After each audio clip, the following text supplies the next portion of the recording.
اقتدار کے لیے منشور پیش کرنا ہے۔ یہ اللہ جانے خود ہی سمجھے گا کیا لکھا ہے، کہ یہاں اسمبلی تو ہے نہیں۔ ہمارا جو کام ہے وہ ہے غلبہ توحید،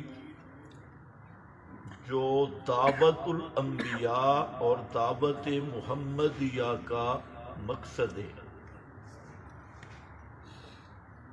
هو الذی ارسل رسولہ بالہدی ودین الحق لِیُظْہِرَہُ عَلَى الدِّینِ کُلِّهِ وَکَفَىٰ بِاللَّهِ شَہِیدًا۔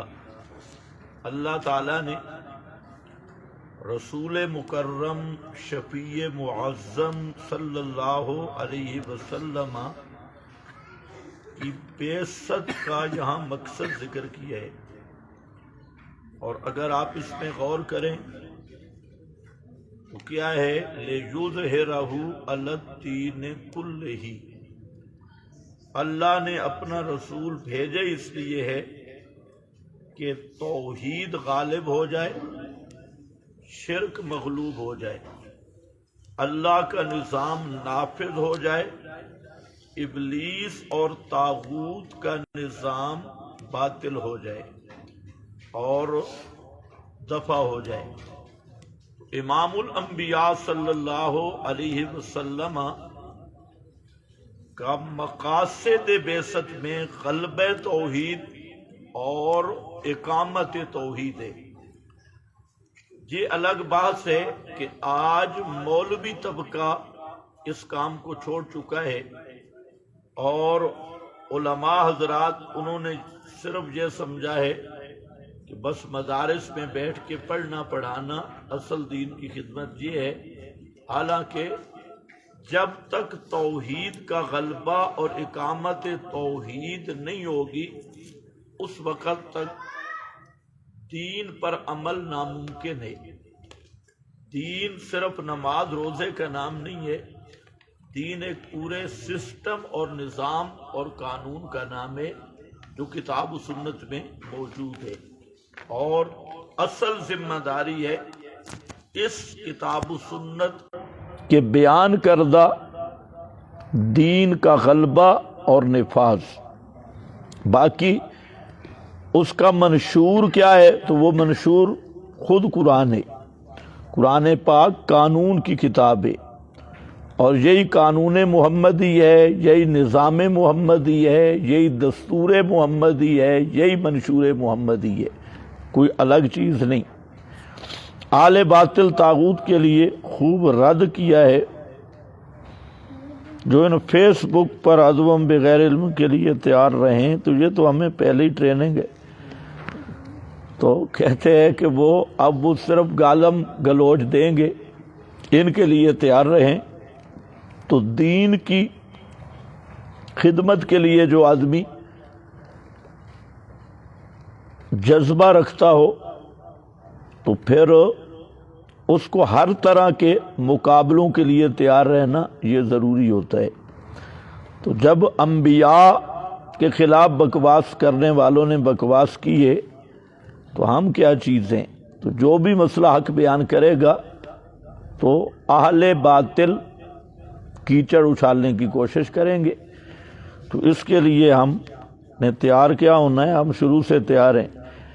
تزکیہ نفس اصل مقصود دین ہے، اس کو کھول کر بیان کریں۔ تزکیہ نفس سے مراد کیا ہے؟ موجودہ صوفیوں اور پیروں والا تزکیہ؟ یہ تو موجودہ جو خانقاہی نظام ہے یا موجودہ پیروں والا یہ تزکیہ ہے، اس پر اب میں لفظ تو نہیں بولتا، لیکن تزکیہ کے مضاف الیہ بہت خطرناک ہے۔ تو تزکیہ نفس جو ہے، جو قرآن پاک نے بتایا، وہ ہے شرک، کفر، بدعات، الحاد سے دل کو پاک کرنا، نفاق سے دل کو پاک کرنا۔ تو نبی کریم صلی اللہ علیہ وسلم نے صحابہ کرام کا جو تزکیہ کیا تو اس کے لیے نصاب کتاب اللہ تھا، قرآن پاک۔ تو قرآن پاک یہی تزکیے والی کتاب ہے۔ نبی کریم علیہ السلام نے اپنی پوری 23 سالہ نبوت کے دور میں ایک رسالہ بھی دوسرا پیش نہیں کیا۔ صحابہ کو صرف قرآن پڑھایا، یہی سکھایا، اور یہی تزکیہ نفس ہے جو اصل تزکیہ نفس ہے۔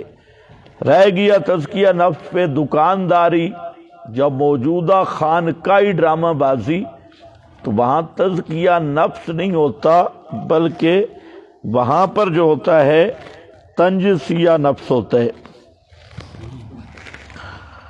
مصلح اور مزکی سے تربیت کرائے بغیر اصلاح ہو سکتی ہے، جبکہ تزکیہ نفس میں شیخ کی اہمیت فرمائیں۔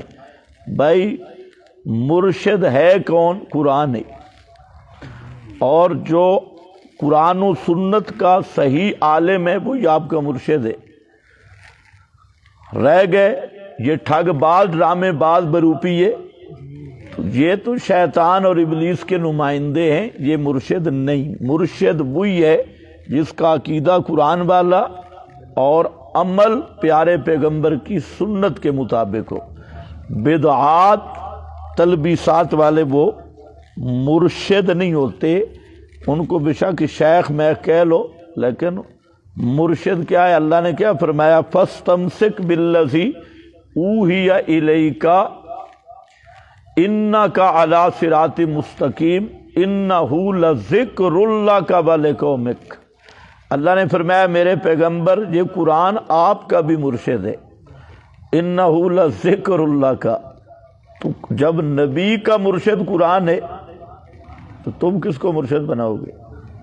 تو قرآن یہی ہے، تزکیہ والی کتاب ہے۔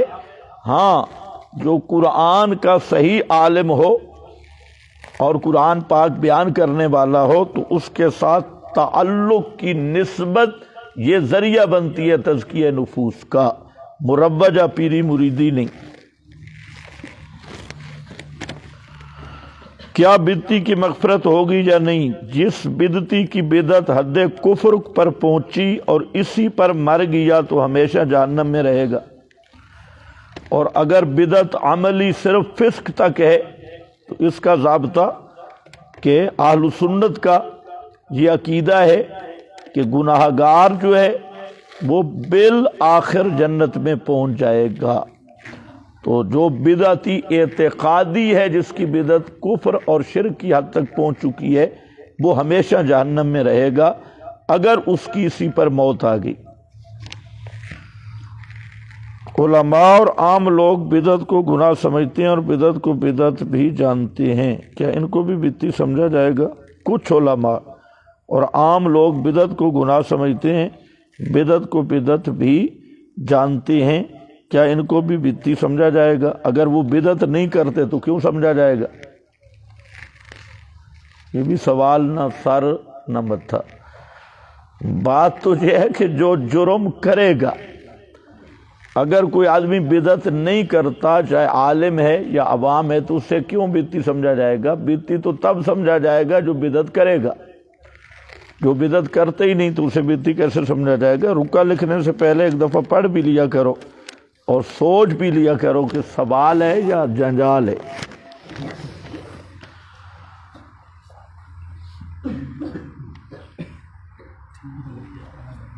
آپ نے اپنے پتہ نہیں کیا لکھا ہے، علماء کے حق میں سخت الفاظ استعمال کرتے ہیں، اس کا لحاظ کرتے ہوئے خطاب کریں تو اچھا ہوگا۔ مشورہ تو بہت اچھا ہے، لیکن مسئلہ یہ ہے کہ آپ کو اچھے برے کی تمیز نہیں ہے۔ مشورہ اچھا ہے لیکن مشورہ دینے والے کو اچھے اور برے کی تمیز نہیں ہے، تو اچھے اور برے کا بھی معیار ہونا چاہیے۔ کہتے ہیں جی آپ سخت الفاظ استعمال کرتے ہیں، کون سے؟ مثلا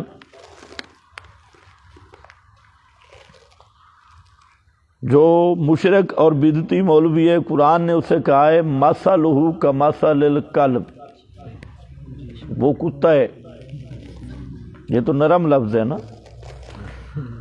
اور یہودیوں کے بڑے بڑے مولویوں کو قرآن نے کہا کمثل الحمار، یہ نرے گدھے ہیں، گدھے کھرکے. الحمار یہ بھی میرا خیال ہے نرم لفظ ہوگا.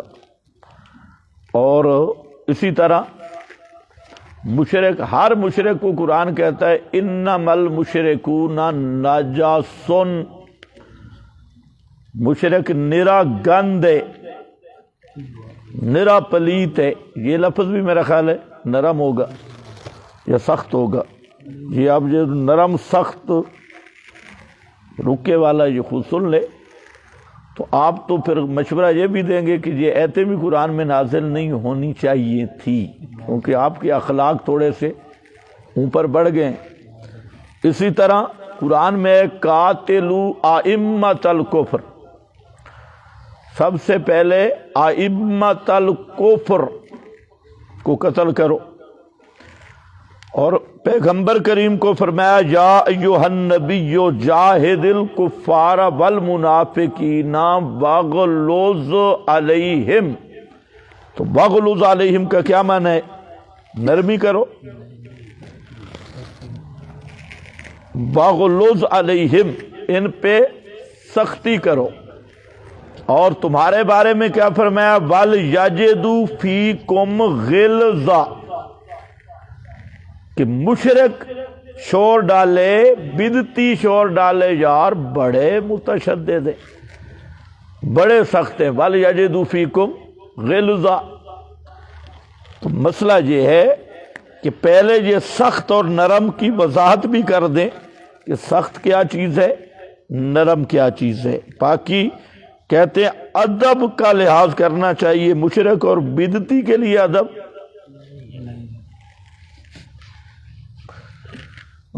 تو آپ نے کیا فرمایا؟ من وقر صاحب بدعت فقد اعان علی ہدم الاسلام، جس نے کسی بدعتی کا ادب کیا اس نے اسلام کی عمارت گرائی، اس پہ معاملت کی. لعن اللہ من احدث حدثا او آوا محدثا، اس پہ اللہ کی لعنت جو بدعت گھڑے یا بدعتی کو پناہ دے، چاہے عزت، احترام، اکرام وغیرہ کوئی چیز کے آوا عام ہے. تو بھائی اس کا لحاظ رکھنا چاہیے. احترام موحدین کا ہوتا ہے، مبتدعین اور مشرکین کا نہیں ہوتا. خطاب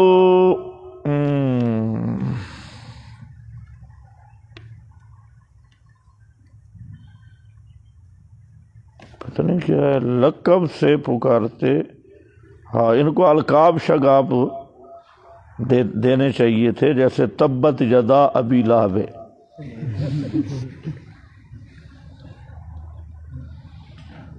ہاں، مسئلہ گرم کرتے، لہجہ نرم کرتے، یہ بھی جہالت ہے.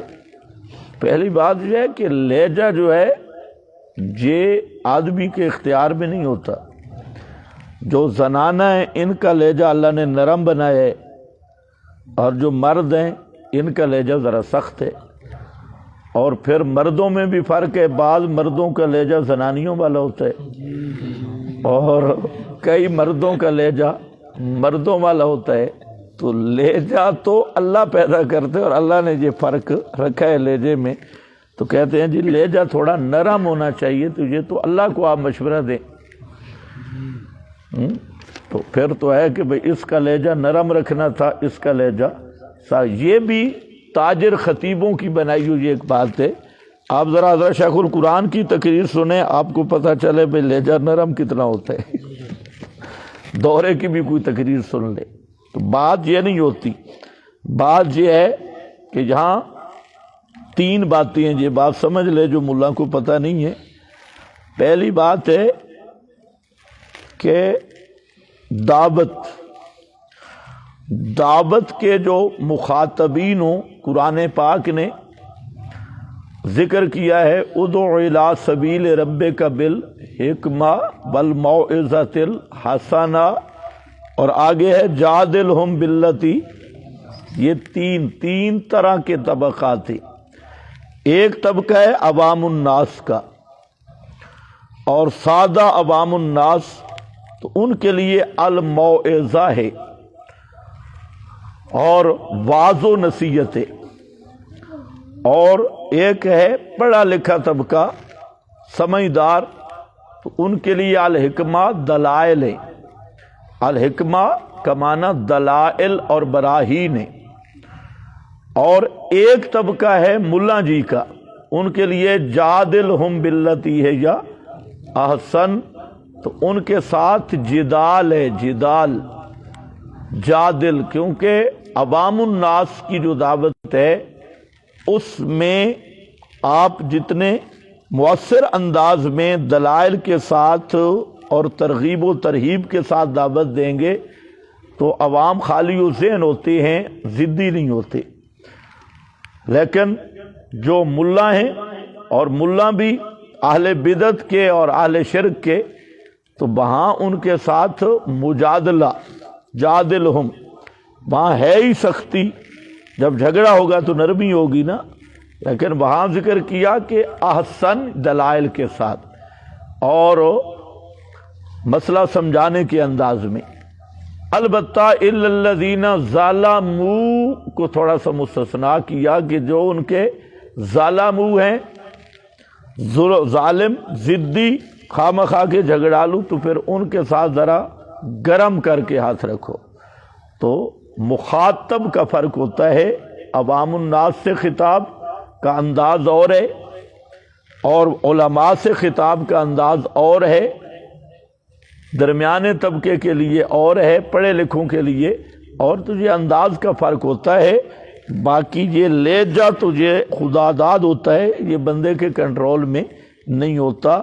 اسی طرح یہ تو دعوت میں مخاطبین کا اعتبار ہے. پھر ایک چیز ہوتی ہے تحریض، حرض المومنین علی القتال.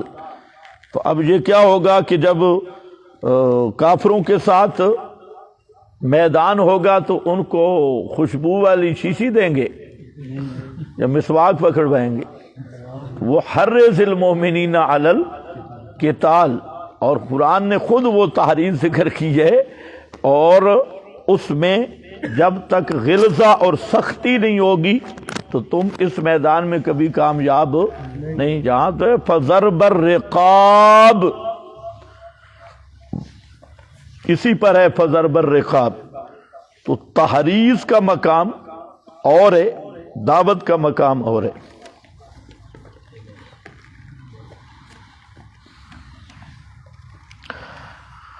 کون سا جال معنی تکفیر بن سکتی ہے؟ اصل مسئلہ یہ نہیں ہے.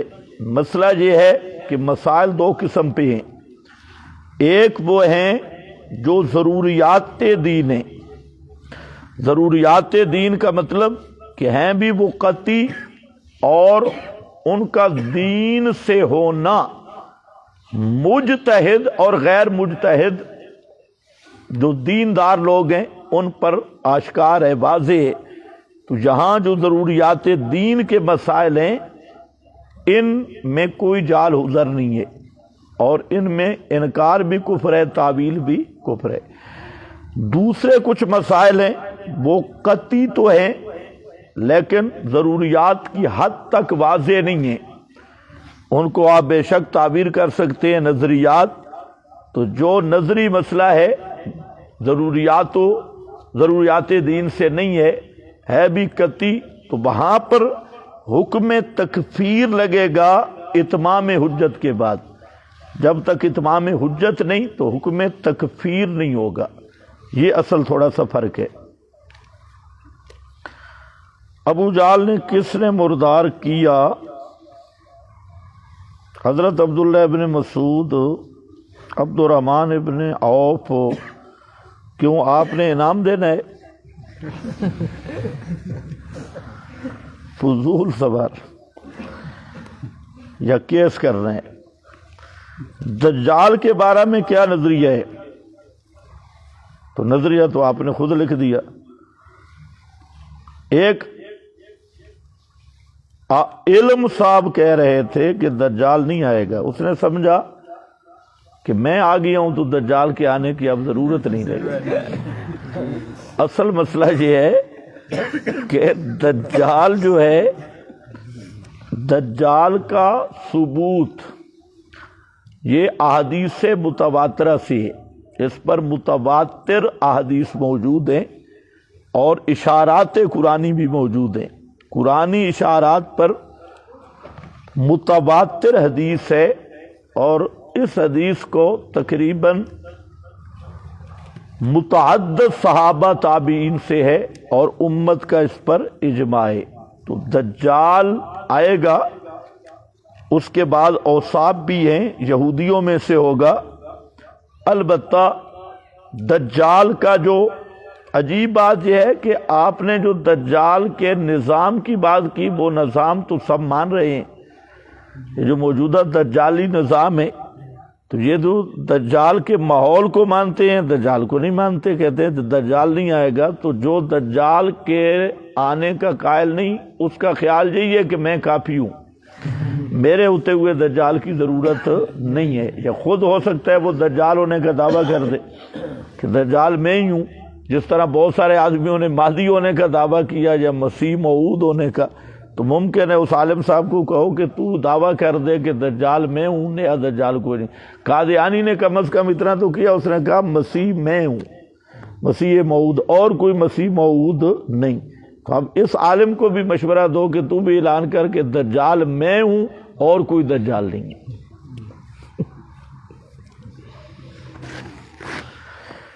تہجد کس وقت ہونا چاہیے؟ تہجد کا معنی یہ رات کو نیند سے اٹھ کر جو نماز پڑھی جاتی ہے، ویسے آپ پڑھ سکتے ہیں پچھلی رات جس وقت چاہیں، صبح صادق تک۔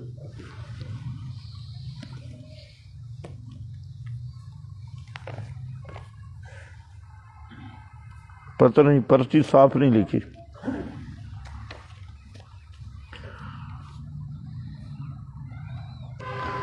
کیا آپ کے دورہ تفسیر میں مستورات کے لیے جگہ ہوگا؟ اس کا بھی فیصلہ نہیں ہوا۔ کتب احادیث میں جو قصہ اویس کرنی کا مذکور ہے، اس کی حقیقت اور حیثیت کیا ہے؟ ہمارے علاقے کے مشرکین اس کو بڑے انوکھے انداز میں پیش کر رہے ہیں۔ وہ آپ انداز پیش کریں تو میں جواب دوں۔ اویس کرنی کا وہ جو پیش کر رہے ہیں تو اس کا میں جواب دوں۔ باقی یہ ہے کہ اویس کرنی کے بارے میں جو معروف ہے کہ انہوں نے اپنے دانت توڑ دیے تھے، تو عام اہل بدعت بیان کرتے ہیں۔ اگر آپ بھی یہی پوچھنا چاہتے ہیں کہ اویس کرنی کو جب پتہ چلا کہ نبی پاک صلی اللہ علیہ وسلم کے احد میں دانت شہید ہوئے، تو انہوں نے بھی اپنے دانت اوپر نیچے کے توڑ دیے تھے، تو یہ جھوٹ ہے۔